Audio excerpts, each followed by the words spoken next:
Hi everyone. Late Saturday night edition of These People Effing Love Cinema. I'm a little faded. I'm gonna be real with you guys. I'm a little faded. We're drinking some Coors, drinking some Modelitos, which are like just regular Modelo, but like in a smaller can. I had some left over from when I was in Mexico. Anyways, that's not what we're here for. We're here to talk about We're here to talk about oh shit. We're here to talk about Weird, the Al Yankovic story, which is on Hulu. I'm sorry, on Roku TV. Um, it was written by Weird Al Yankovic himself and Richard Apple. I think that's his last name. Richard Apple also directed it, and I guess it sort of really explained why I like this movie so much. I think it helps out to tell you guys that before we watch this, I'm here with my girlfriend. We watched the new Selena Gomez documentary on Apple TV Plus, and throughout the trailer, like I automatically knew what kind of movie it was gonna be, right? Because Judd Apatow, as much as I do enjoy his movies, like he kind of ruined comedy, at least in the cinematic sense, a little bit. Because if you look at comedy movies before Judd Apatow's kind of like style took off, like it wasn't enough to just say funny things. You had to act funny. You had to have like funny editing, funny cinematography, stuff like that, funny production design and all that. But what Apatow did, for better or for worse, because I do like a lot of Apatow movies. Superbad's a classic.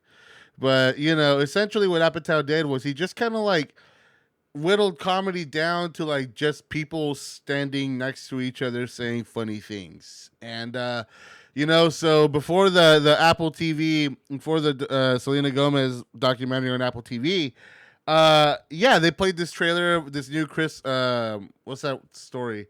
The Christmas story, I think it is the one where like there's ghosts of Christmas past, future, and present. Apple TV is doing its own version of that with Will Ferrell and Ryan. Uh, uh, what's his name again, Lindsay? Okay, the guy who played Deadpool. Ryan Reynolds. Ryan Reynolds. There it is. Okay, so yeah, it's gonna be Will Ferrell and Ryan Reynolds.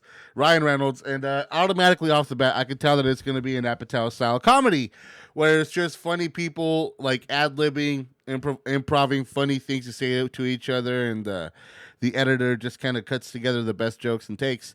And I hate that kind of style of comedy. I think it's lazy. I think it's been a detriment to comedy in the cinematic sense over the years.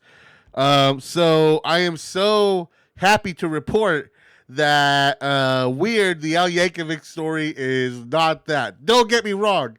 There's some hilarious dialogue in this movie. But the thing is, I guess, to speak a little bit of my personal history with Weird Al Yankovic, it's that I loved his music when I was a kid, right?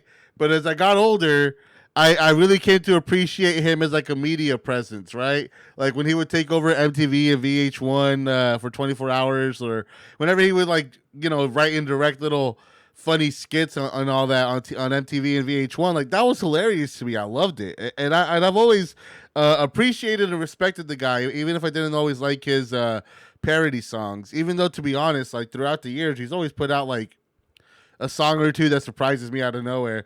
Fuck, White and Nerdy is the last like fucking Weird Al song that I really enjoyed. But anyways, I've always admired him as a comedy figure. The guy clearly knows comedy. He knows how to write comedy. He knows how to perform it and all that. And what makes weird the Al Yankovic story is that we already have Walk Hard, a Dewey Cox story. So we've had the musical what's that word, bioflick, whatever, whatever, the musical, fuck, what's the word I'm looking for, biopic, yeah. We've had so many, like we had Dewey Cox, a Walk Hard, a Dewey Cox story as a good parody of musical biopics. And, it's a pretty good movie. That movie still holds up. I love that movie. Another Apatow production that I enjoy. But what I really like about Weird Al Yankovic is Weird the Al Yankovic story in comparison to that is that this movie is far more rounded out as far in terms of comedy. Yeah, you have funny people saying funny things to each other, but unlike an Apatow production, it's not like clearly improvised shit that doesn't connect until somebody edits it together. This is funny dialogue written on the script and performed by great actors. The production design is funny. The editing is funny. There's one joke in particular involving a Hey Boy. If it's on Roku, it's free. Go watch it so you know what I'm talking about. But there's a joke about a Hey Boy that's just edited and shot so well, and so it's not just funny in the dialogue sense. It's funny in production design. It's funny in its structure. Like, it's structurally funny, like hilarious. And it's just funny from beginning to end, all over. And it's funny in a way that is confident in itself. Like, I feel I feel like a lot of studio comedies kind of fall into this trap where it's about constant, stimulation and constant comedy all the time. This movie kind of ebbs and flows and always kind of walks that line perfectly, where it's always a comedy, but you believe in it when you need to believe in it. Overall, though, it's really just about the jokes, and it's really about the execution of the humor. And this movie just pays it off completely. It has so much fun with the biopic format. It has so much fun with the structure of these kinds of movies. And yes, subverting expectations for sure, but also subverting them in a way that is just endlessly amusing, endlessly funny. Get some friends together, get your girlfriend together, get your best friend together, have some beers, and watch this movie, because it is just a fun time. It's free. It's on Roku TV. I loved it. If you guys watched it and you loved it or you didn't love it, I can't imagine. I really can't imagine someone not loving this movie. Okay, maybe not so much not loving this movie, but I can't imagine someone hating this movie, because there's just so much good here, you know. Whether all the cameos are really fun to watch, but also Daniel Radcliffe is amazing as Weird Al, and also Evan Rachel Wood as Madonna. What they do with Madonna in this movie is so fucking wild. It's so fucking funny. Honestly, that in and of itself is worth watching. But there's so much more. The last time I laughed this hard at a movie was at Barb and Star Go to Vista Del Mar. And that's also another movie that's kind of like this one, funny all over, not just in its dialogue, but in its construction and its editing and its concepts and its cinematography and its sound design. It's just pure comedy gold. I really cannot praise this movie enough. I had a great time. It's what a comedy movie should be.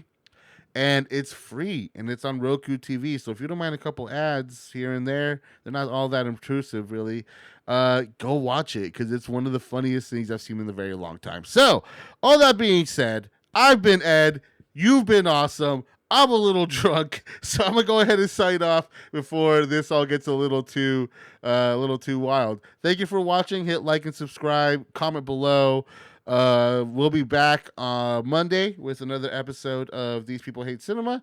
And until then, take care. Have a good weekend. Bye-bye.